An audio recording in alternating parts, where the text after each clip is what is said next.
Imagine an institution surviving more than 1,000 years, not because it resisted change, but because it slowly transformed itself with each passing generation.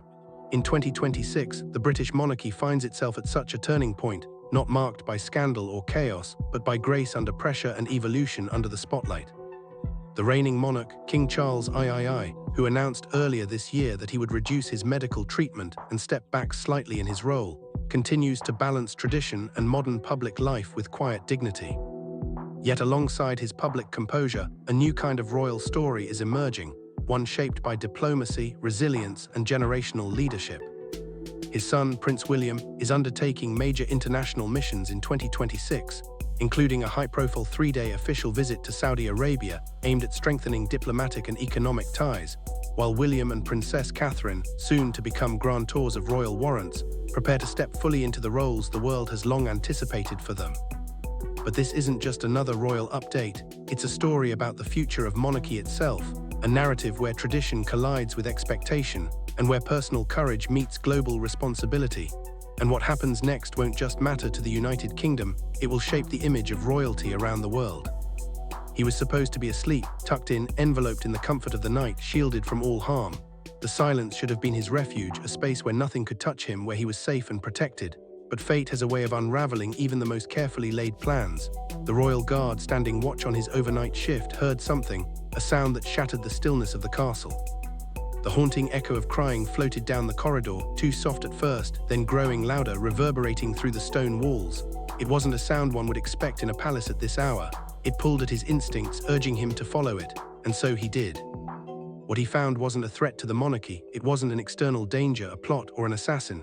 No, it was the monarchy itself. Prince Louis, the heir to the throne, a child of noble birth, was alone, trembling, curled up on the cold stone steps of a forgotten stairwell. His face was a portrait of pain, his small body racked with sobs. His arm was clutched tightly to his chest, as if trying to hold the pieces of himself together.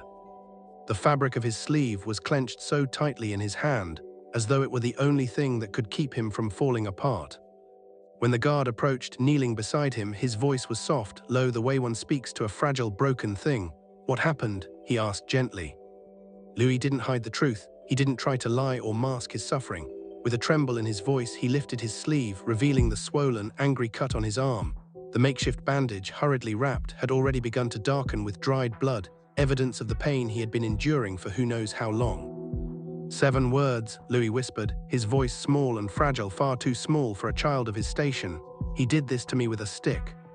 It was a confession, a cry for help, one that would set in motion a chain of events that no one could have anticipated. Before I show you how a single guard's quiet decision would trigger a palace-wide lockdown, how Camilla's son tried to cover up his actions, and how William and Catherine would walk into the scene with one simple question that would unravel everything, I want you to leave a comment telling me where you're watching from. Hit like and subscribe with the bell turned on. This time, the alarm wasn't just for show, it was for survival. Windsor Castle was never truly asleep, not in the way most people understand it. The ancient walls, steeped in centuries of history, seemed to breathe, shifting with the weight of secrets long buried. The ceremonial lights that usually bathed the halls in a golden glow dimmed to a soft, functional light as midnight passed, and the bustling of the day faded away. The noise of the palace, the chatter of courtiers, the echo of footsteps dissolved into a hush, leaving behind only the sounds of marble and mortar settling, the quiet hum of a kingdom at rest. But beneath that surface, Windsor was awake in its own way. Uniforms, polished for public viewing, had been traded for something more functional, more present. In the halls, behind every sealed door, and down every shadowed corridor, the unspoken protocol of the monarchy lingered, haunting the air like an invisible presence. It was just quiet enough to almost miss, but it was strong enough to hold everything together. Sergeant Idrin Cole stood at junction post SC4, near the rear portrait stairwell, a place few people would ever venture, especially at this hour. The hallway was a forgotten part of the palace, dark and unused, far from the prying eye. Of tourists, far from the courtly bustle that typically filled the royal spaces. It connected a private gallery to a service lift that led to the lower parts of the residence. There were no courtiers here, no visitors, just the emptiness of an unspoken silence, the kind that only a place like Windsor could hold. Cole had been stationed here for nearly an hour, and in that time there had been no movement, no activity. Just the quiet hum of power lines, the slow, mechanical hiss of the ancient castle breathing through its stone walls. It was as if the building itself was alive, shifting with the passage of time. And then, just as he had settled into the rhythm of the night, he heard it, faint, irregular, almost imperceptible at first, a sound that didn't belong in the silence. A child's cry, breaking the stillness like a crack in the foundation. Cole's spine stiffened, a flicker of awareness rising in him, but he didn't break formation. He didn't call out, didn't disrupt the calm that had settled around him. He simply shifted ever so slightly, angling his head, slowing his breath, narrowing his focus to the sound. It came again, closer now, muffled as if the source was trying to hide it, trying to keep it from being heard. A child crying, soft, staggered, irregular, like someone trying not to be noticed, to be found. Without hesitation, Cole silently moved off his post, his boots landing soft against the stone floor, the sound barely registering as he moved through the shadows. No alarm, no panic, not yet, just quiet steps, careful movements as he tracked the sound. Past the archway around the bend, he followed it down to the eastern turn of the stairwell, where the flick of candle sconces gave way to deeper shadows. The air here was thick with history, the kind that clung to every stone and every corner. And then there he was, Prince Louis, halfway up the stairs, curled against the cold stone, one arm braced behind him, one knee drawn up to his chest. His face was blotched with tears, his eyes red, the kind of red that comes not from a tantrum but from quiet, swallowed pain. Louis wasn't calling for help, he wasn't crying out for rescue, he was hiding, retreating inward, trying to shield himself from something far worse than the physical pain he was enduring. Cole stopped 3 steps below him, letting the air settle around them, giving Louis the space to breathe, to gather himself. He didn't rush, he just spoke, his voice steady and low. "Your Royal Highness," he said, voice soft but carrying the weight of authority, "may I approach?" Louis didn't answer. His eyes blinked hard and he tried to sit up straighter, as if the act of being seen was worse than whatever had caused him to cry in the first place. The guard took 1 step, then another, moving carefully toward the boy. Only when he was within arm's reach did he kneel down. Louis's eyes flicked downward, his hand gripping the fabric of his left sleeve, pulling it tighter and tighter, almost as if trying to keep the pain from spilling out into the world. "Are you in pain?" Cole asked, his voice low, softer now, carrying the weight of concern. Louis nodded once, then shook his head, as though unsure which answer would be safer. He tried to push himself off the step, but the motion made him wince. A sharp gasp escaped his lips as the pain flared. His body dropped back down, hand flying to his arm, still clutching the sleeve as if it could somehow make the hurt go away. Cole caught the shift in Louis's posture. He saw the tear in the cuff, just enough to notice, just enough to be hidden. Beneath the fabric, something dark and crusted had stained the edge. It wasn't fresh blood. No, it had dried into a reddish-brown stain, evidence of an injury that had been there for far too long. The guard didn't touch him, not yet. He allowed the silence to hang between them, giving Louis the space to make his own decision. Louis looked up at him, tears welling in his eyes again, and in a cracked whisper of a voice, he finally spoke. "He did this to me." Cole's expression didn't shift, but his gaze sharpened just a fraction as he took in the words. The guard didn't rush, didn't speak again for a long while. Windsor didn't need soft words or false comfort. What it needed was control. Louis was in pain, deep, raw pain, and Cole wasn't going to let it be hidden any longer. The sound came again, closer now, muffled, as though the child were desperately trying to hide it. A muffled cry breaking the silence like a crack in the otherwise still air. It was a sound that demanded attention, soft yet unmistakable. Cole moved silently off his post, his boots barely making a sound against the cold stone floor. His steps were careful, measured, his instincts guiding him without haste. No alarm, no panic, just a quiet, deliberate pursuit of the source of that haunting cry. His focus sharpened as he tracked the sound, his body moving with fluid precision. Past the archway, around the bend, he followed the narrow corridor leading to the eastern turn of the stairwell. The flickering candle sconces along the walls cast long, wavering shadows, illuminating forgotten corners and ancient history, as if trying to hide what the present had yet to reveal. And there, halfway up the stairs, was Prince Louis. He was curled against the stone, his body small and fragile, one arm pressed tight against his side, his knee drawn up to his chest. His face was blotched with the remnants of tears, his eyes swollen and red, tears not from a simple tantrum but from something deeper, something that couldn't be hidden. He wasn't calling for help, he wasn't shouting out for rescue. He was hiding, retreating inward, trying to shield himself from a pain that was too much to bear, even for someone his age.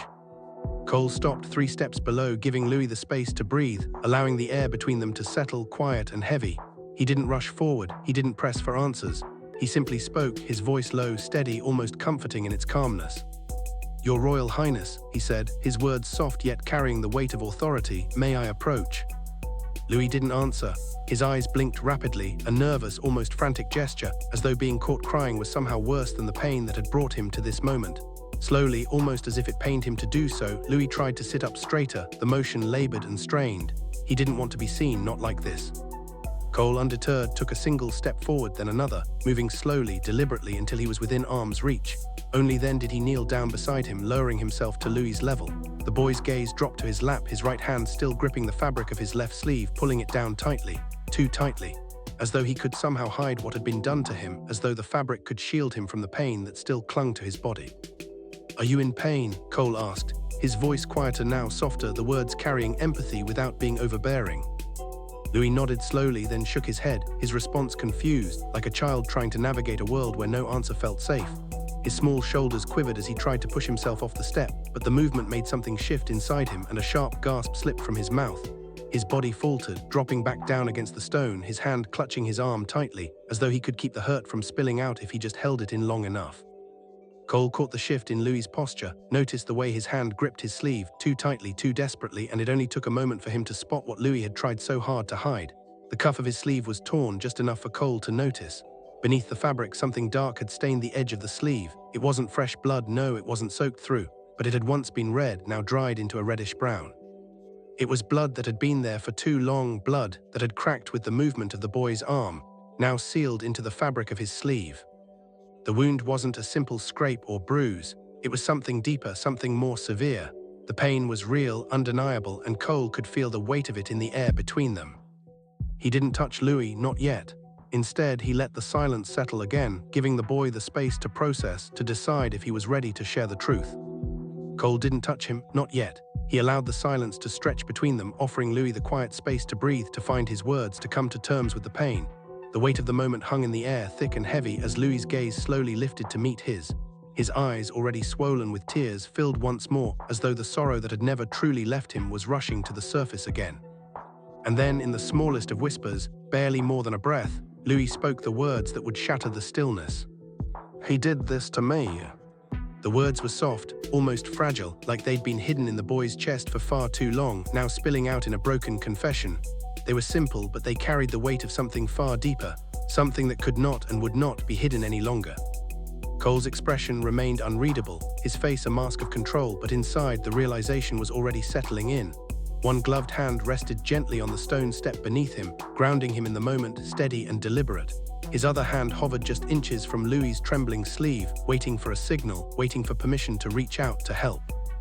Louis flinched, not in a dramatic, startled way, but in the way someone braces for pain that they know is coming, that they expect to arrive at any moment.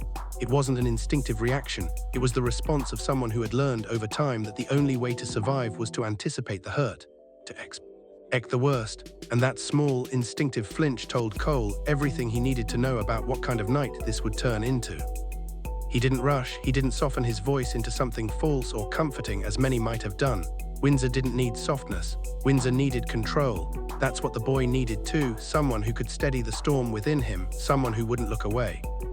"Louis," Cole said, his voice low and steady, using the boy's name like an anchor in the storm. "Look at me." Louis blinked, his lashes wet, his cheeks streaked with the tears that had long since ceased to fall freely.